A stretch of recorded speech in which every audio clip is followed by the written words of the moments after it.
Hi, I'm Nadia, and I am with the Convention Collective, and we are here today with my special guest, Tyler Martin. Tyler is with Godhood Comics, and we're going to talk about this newly acquired The Antagonist, which was picked up by Noel Braham. Is that correct? Is that how That's right. That's right. Excellent. Noel Braham. Noel. Yep. Noel Braham. Good. Thank you so much. Always have to make sure those names are done correctly because absolutely. So why don't you introduce yourself and we'll find out and go from there. Excellent. Yeah, guys, I am Tyler Martin. I am the founder and creator of Godhood Comics. We are a Black-owned, BIPOC-focused comic book publishing company based here in Atlanta, Georgia. And we just specialize in telling stories of people of color. All of our stories, all of our content will surround themes and concepts of the voices that we have come to realize have been unheard, right? And so we kind of focus on that central focusing.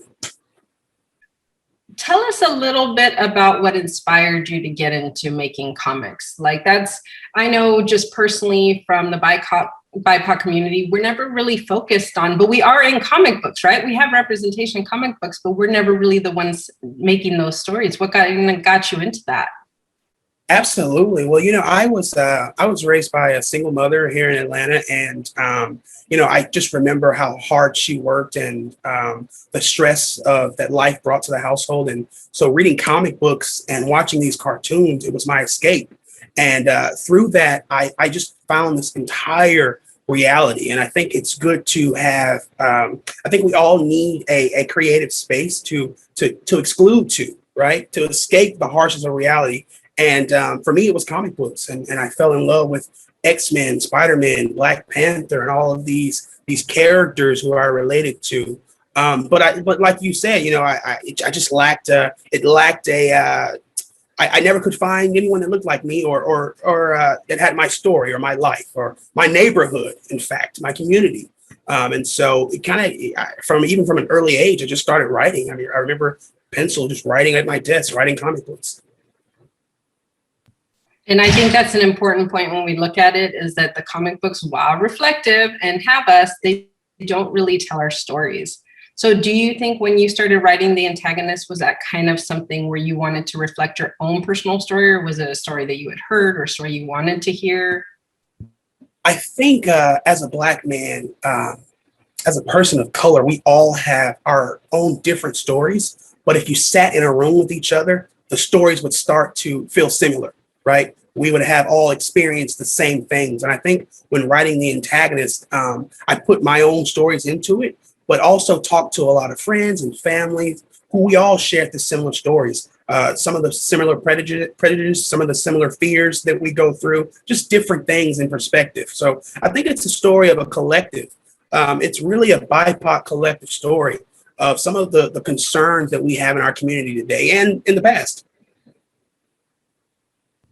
That makes sense. Tell us a little bit about your main characters, because I find them fascinating.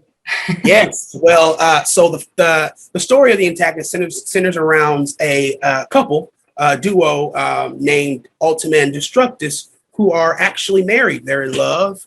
And early on, they just knew they had a problem with society and how it was ran and the collective of elitism and government.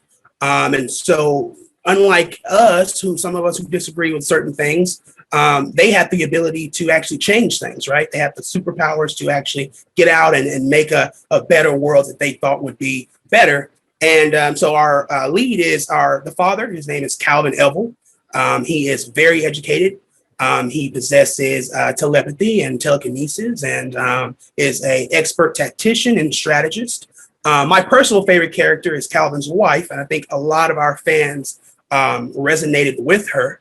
Her name is Tonya Eval, aka Ultima, and she is this Superman leveled character who can just obliterate anyone. She's just so powerful. I think the Black woman and women of color, I think they're among some of the most powerful people on the planet.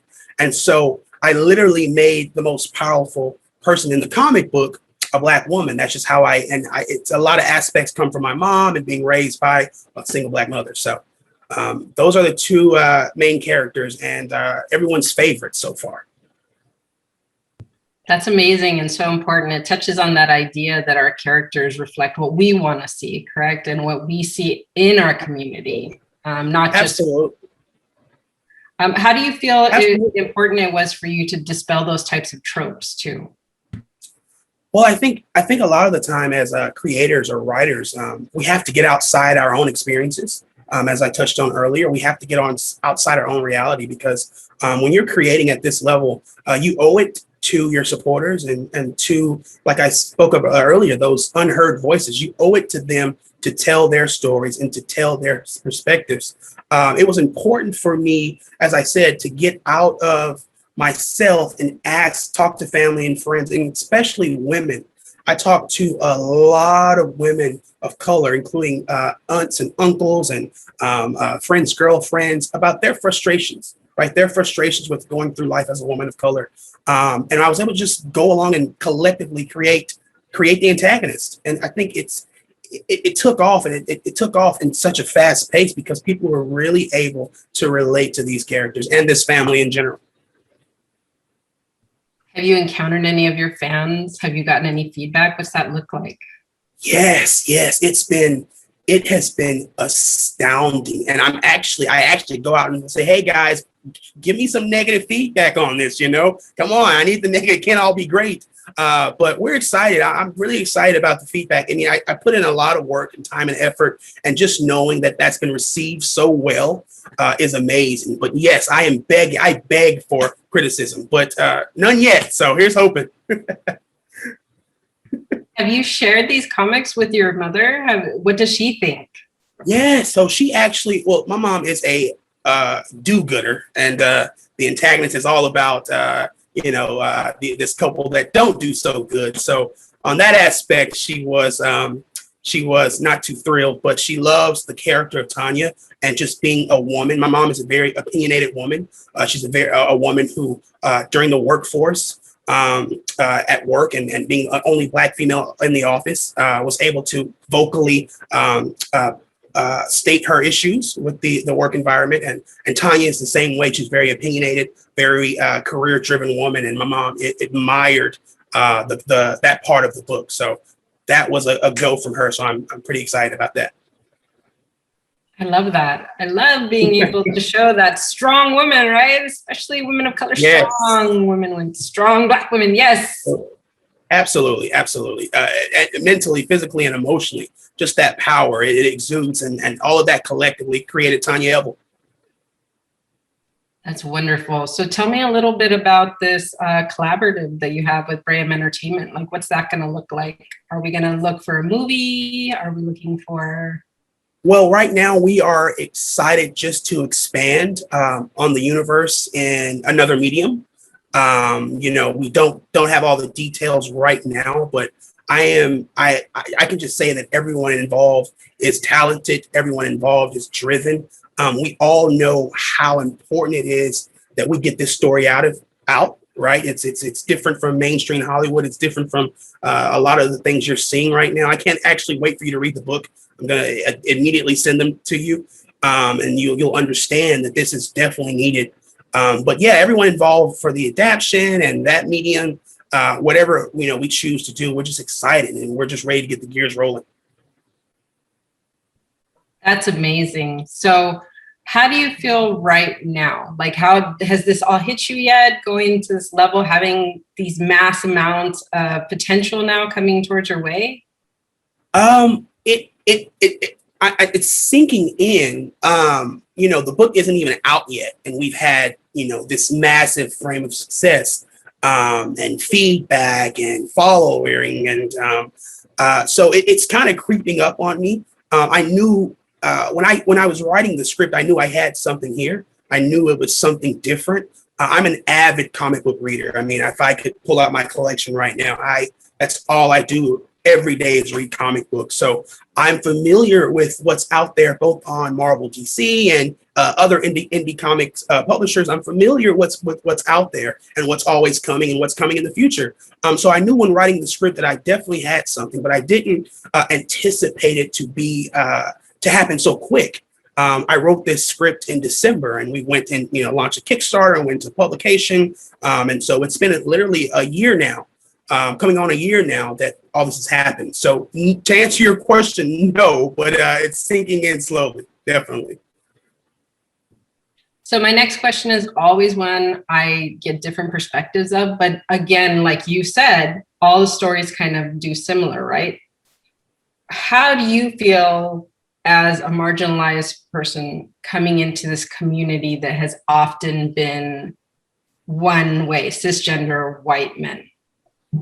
Absolutely. I think for me, it's been quite easy. I know stories from other creators and my peers who've had a very hard time. But I think because Godhood has been unapologetically BIPOC, we haven't wanted. We're not looking for the acceptance of, that main focal point, or those guys, those elites, or that general audience. I'm not looking for, me and my artists and my creators and my writers, we aren't looking for that acceptance. So I think when you realize that the only acceptance that you're looking for is from yourself and your supporters, I think it's easier to move forward, if that makes sense. It's easier to move forward. And that's how we were able to break, it's a niche. We were able to break into a niche, and we've been successful at it. So we haven't really focused on the outside, of that industry. And I think that's going to be our focus. We're unapologetically telling, it's crazy because I was talking to a friend of mine the other day, and comic books and movies and TVs, we're going on almost 150 years since cinema started. And only in the last 20 years have we really saw more BIPOC voices in all over the medium. You know what I mean? So unapologetically so, we're going strong, and I can't focus on the acceptance of the outer rim per se right now. That's amazing. I love that. Unapologetic. Like, yes. So tell me what you would tell another young BIPOC queer kid out there who is aspiring to write a comic book that reflects them too. I think creative writing saves lives. It saved my life.